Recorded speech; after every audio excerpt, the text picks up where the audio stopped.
Constitution is very important. At the end of the day, something needs to be accomplished. And obviously, from my perspective, when it comes to issues like the consolidation of democracy and pluralistic societies, it knows no political party. And so finding areas of agreement, I think, has always been something that I've pursued, and I think at the end of the day should be. But I mean, I'd love to hear thoughts from Edwin and Julie on the notion of the importance of developing political parties as institutions. Yes, that is a very fair point.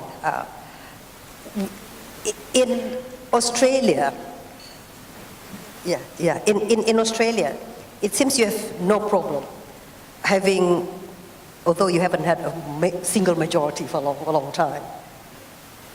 But in a country, in a pluralistic society, when one party wins overwhelmingly because it's better organization and so on, while other parties are probably not doing so well because they are not well organized, but they feel somehow that their voices are not really being represented in government, and in the end, you come to grief.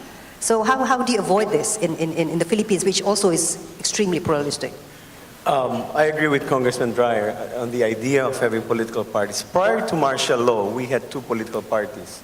The Liberal Party, which is the party in power right now, and the Nacionalista Party. Unfortunately, under Marcos, those two parties were dissolved.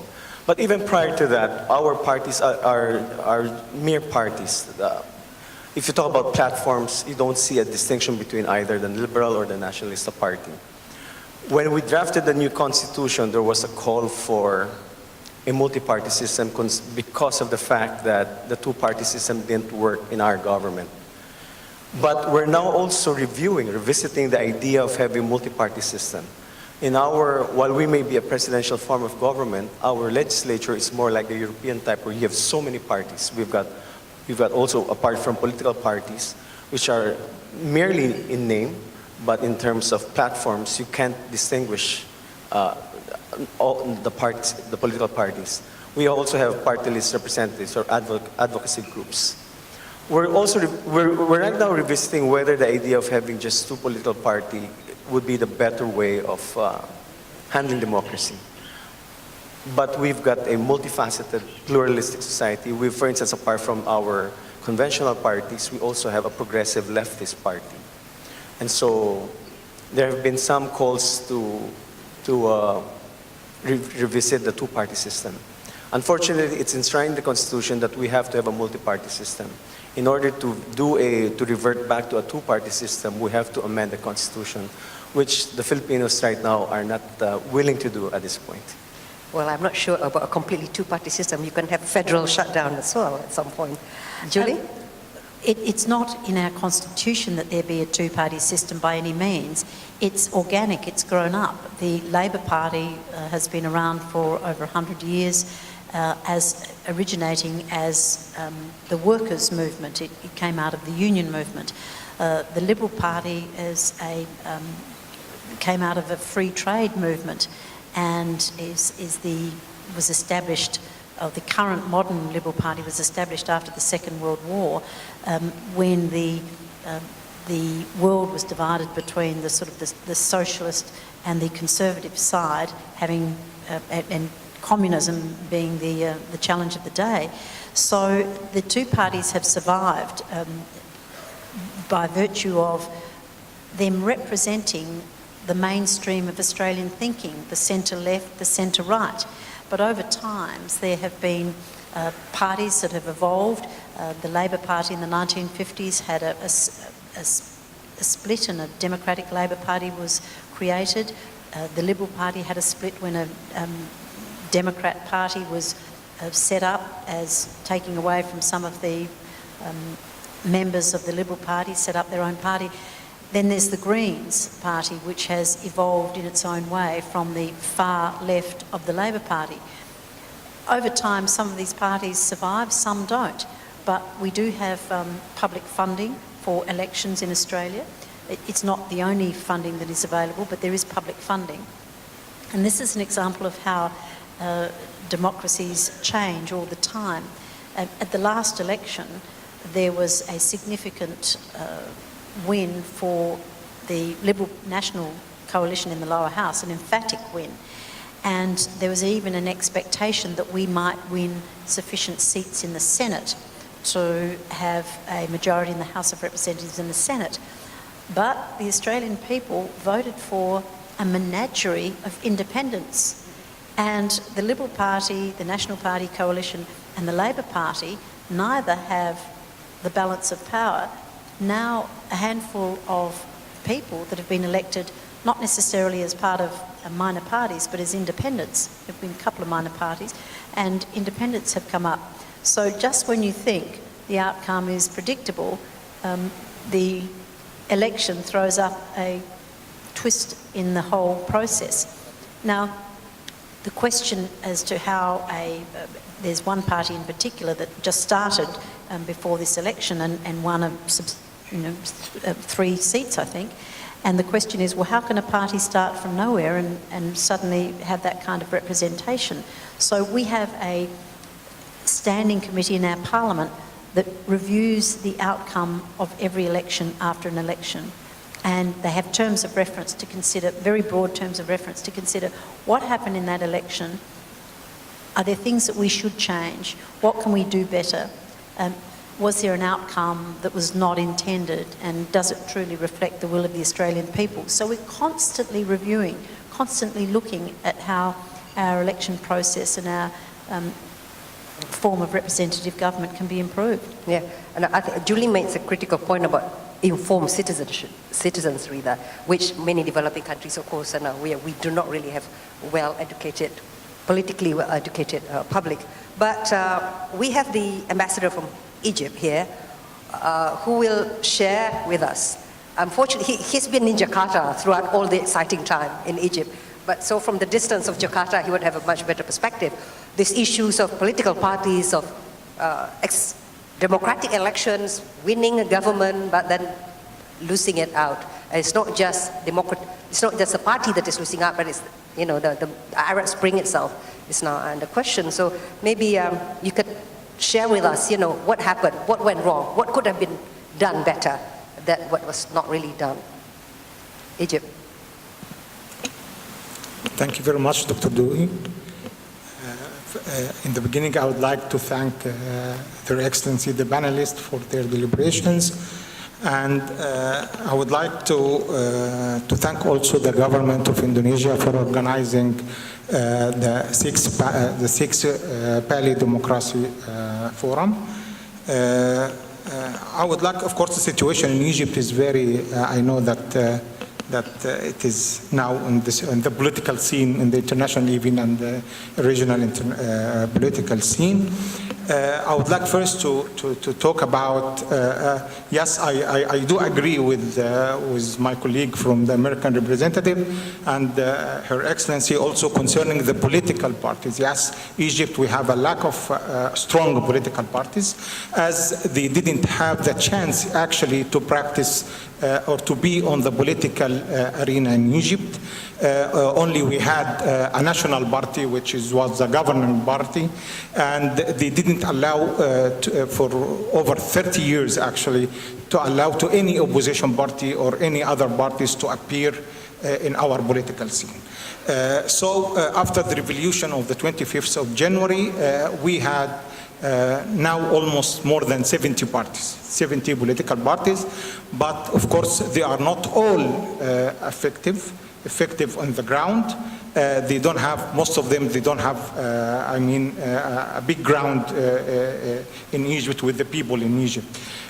Only we have almost around 12 or 13 political parties, which we can say that they have a ground in Egypt. Of course, the Muslim Brotherhood, they were prevented before they were prevented to practice any political role in Egypt since Nasser era. And they have directed their activity on some social society groups, and they have contacts with the people in Egypt. So they have some ground in Egypt. So that's why even in the elections game, they are clever in the election game, or they can have mobilized people for their to vote to them. And even in Mubarak era, they were competing with the National Party in some villages in Egypt. Of course, they were in the parliament, in the elections in 2005. They have 88 seats in the parliament. And of course, the problem was for the elections of 2010, which actually they don't have any seat. All the seats goes to the National Party. So it was the catastrophe actually concerning the elections, the parliamentarian election in Egypt. This is the main point, that we didn't have a strong political parties in order to practice, or to be part of our democratic process. Now we having new. We have passed already, as you know, Your Excellency, 3 elections and 2 referendums. We have one first referendum on the amendment of the Constitution of 1971 in 19 March 2011. And then we had in the 2012, we had the elections of the parliament and the election of Shura Council, and then the presidential election. End of 2011, we have the parliament, and then Shura Council, and then the presidential election in June 2012. So what happened? Why these institutions didn't continue, or they didn't continue? Why they have collapsed? Because the basis of this institution was very weak. First of all, there was a division after the revolution of 25th of January, whether we start with the new constitution or we start with the parliamentarian election, and then we discuss about the constitution later on. So of course the basis was very weak, because there was no constitution, stronger constitutions. All the Egyptians are united around it, or this constitution accepted by all the Egyptians. And then we can start on or move on for parliamentarian elections and then presidential election. The problem is when we try to prepare the electoral law. The electoral law actually has been prepared by at that time Supreme Military Council, with some individuals and some professors from the universities. And of course there was a defection in this law after having the parliament, and this is due to the pressure from the Muslim Brotherhood group and their affiliates. So with this pressure, we issued this law, which is actually when after the parliamentarian election, so many lawyers and people, independent people, they went to the Constitutional Supreme Court in order to get a convict that this law is unconstitutional. So they have succeeded to have this convict from the constitution rule. The main defection is inequality, because they have this law decided 2 systems: the list system, which 2/3 of the parliament, and the other 1/3 is individuals. So they allow the 2/3, the list, also to participate in the 1/3 of the individuals. So it was an inequality, because it prevents a lot of individuals in order to go for the parliament. So it was the main defect. So the Constitutional Court, they have said that this law is not a constitution, and then they dissolved the parliament. This is the main, the main issue of what has happened in Egypt. And after that, we have the presidential election, which is all the Egyptians we have already respected, and we respected the choice of the people, of course, of our people, because most of us choose Morsi as a new president in order we want to change. We don't want another figures from the ex-regime. But unfortunately, we found that They failed in their mission. We found a president actually is not for all the Egyptians, it's only for his group. So that's why the people, they protest, even the protesters against the Supreme Military Council, they protest also against Morsi. So it was the same. And then after that, we have all the people, all the protesters, you know, they went, as you know, that on the 30th of June to protest against Morsi and asked him, even in a democratic way, we asked him in a democratic way that we need a referendum, another referendum, or an early presidential election. Okay, thank you. I better stop you there. I think that there's a lot of lessons learned from Egypt, which I think can be discussed further.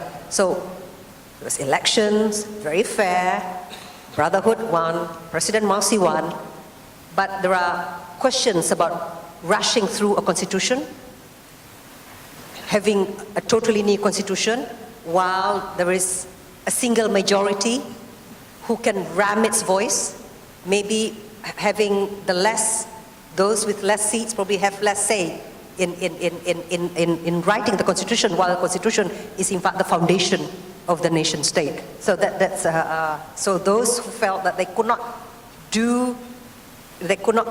present their voices through democratic processes in parliament found that they have to still go into extra parliamentary means. So this is some useful tales for us. The lessons learned: winners should not take all even in a democratic setting. So that it's not simple majoritarianism. That is a useful lesson here, especially in our very contested plural society. But I have from Yemen, Ambassador.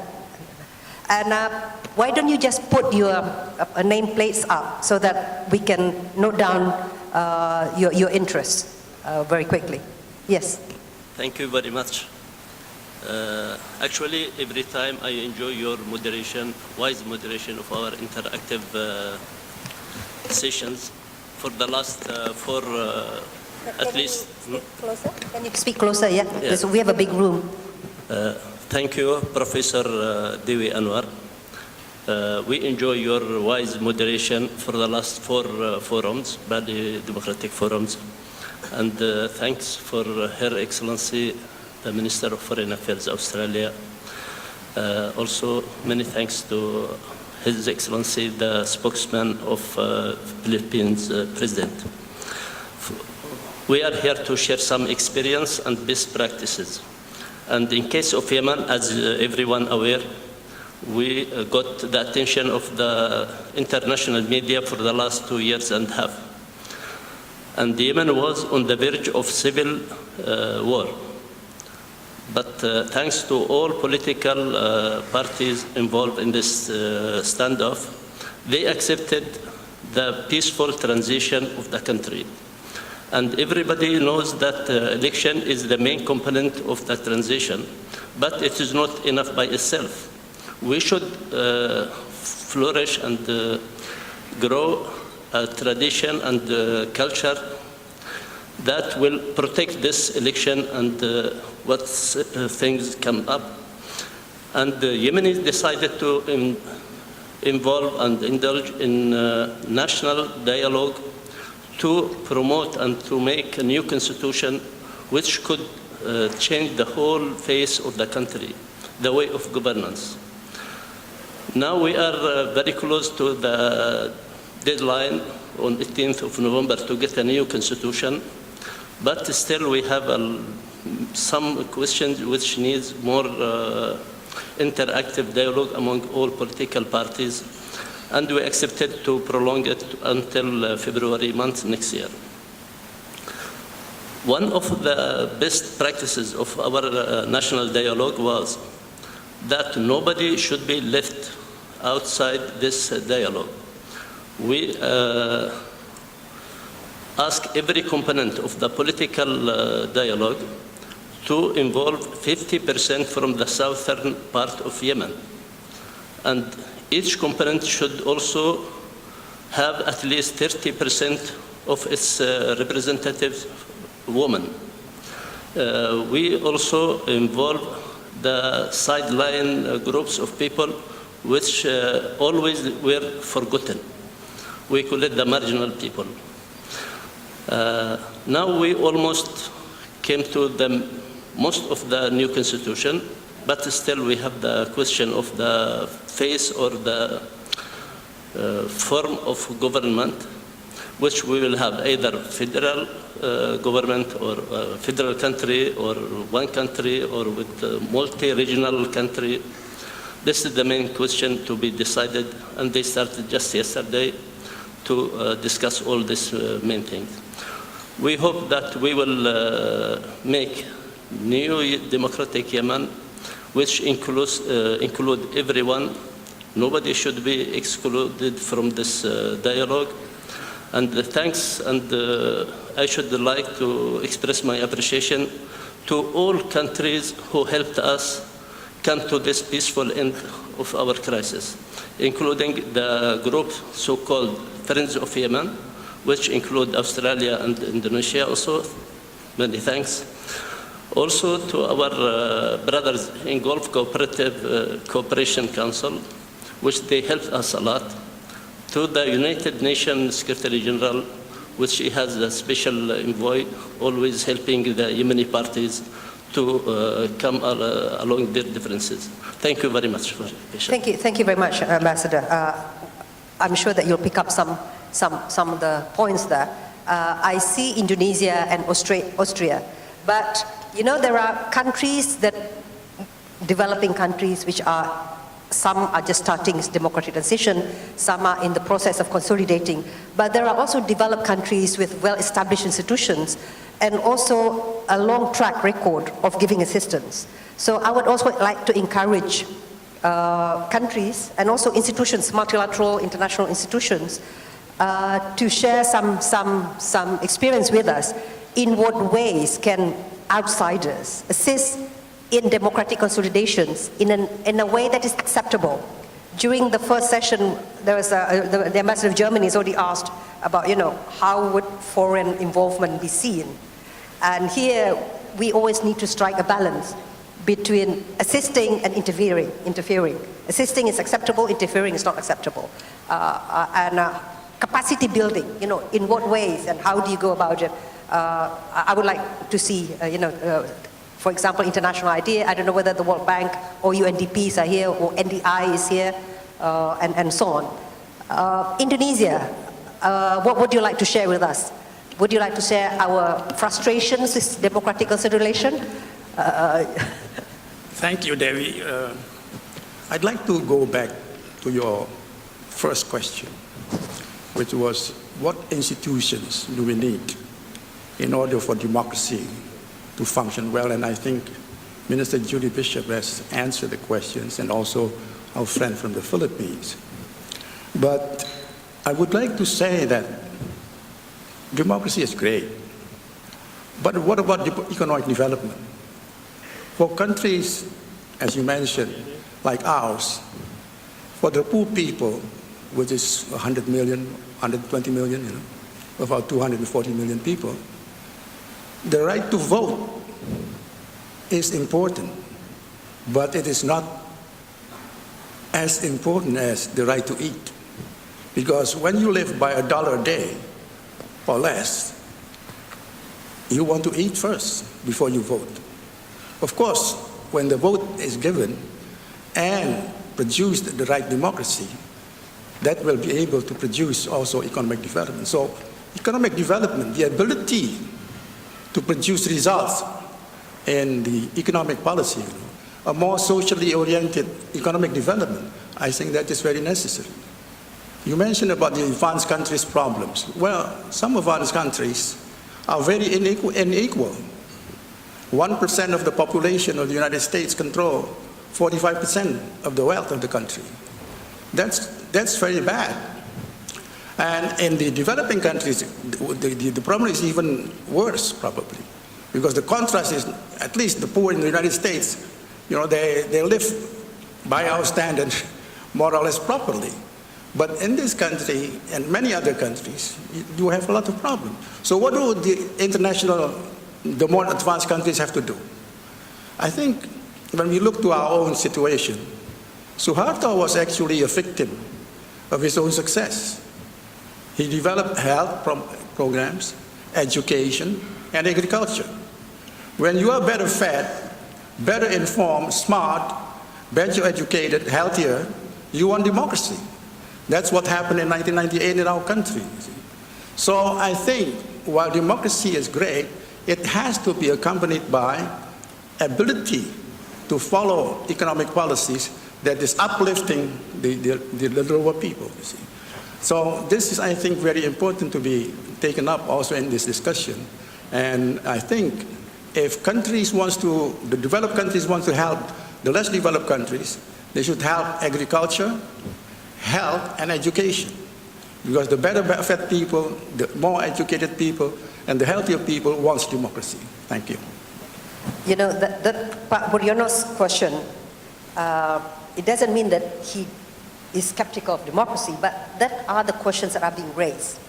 During the early days of Reformasi, when we are still in the honeymoon period of our freedom, everybody thought, you know, as long as we can express ourselves and demonstrate on the streets and elect our president and governor and the parties directly, we are happy. But now people are asking, where is the beef? You know, we can't eat this. And unfortunately, as you know, Julie, our region is very challenging. There is no direct correlation that is perceived between free and fair elections and truly democratic institutions with good governance and with economic development. In fact, some which are less democratic than us, their governance, their corruption level is less. They have greater transparency in terms of doing business and so on. And those who are authoritarian, including Indonesia, did very well during economic development. Unlike in, for example, in some other regions where authoritarian regimes have been equated with bad performance. So this is a real challenge for us. We'll keep that. I hope that Austria couldn't, if you Ambassador of Austria, did you raise your hand? Yeah? Maybe you can share with us, because after all, Australia was not always democratic either.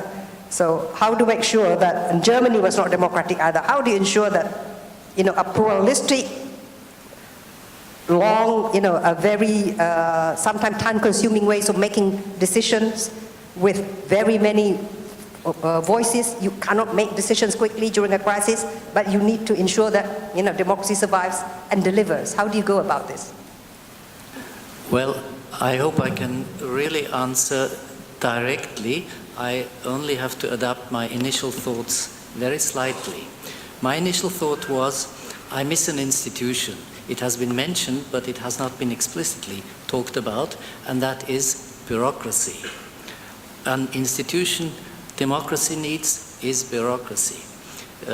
Briefly, Austrian bureaucracy goes back to times before democracy. It comes from the authoritarian imperial time, and it has two specificities. First, bureaucracy has to obey the political leadership, and second, it has to abide by the law.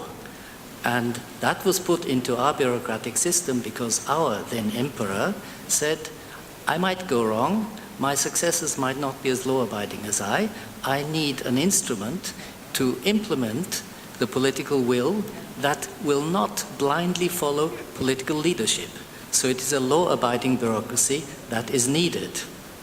And that, to focus my point on your request, Professor Devi, and the last comments of the others, one of the disadvantages of young democracies may be that since the bureaucracy cannot implement because it's not well set up, they look less efficient than dictatorships, where it has also been said, you bribe one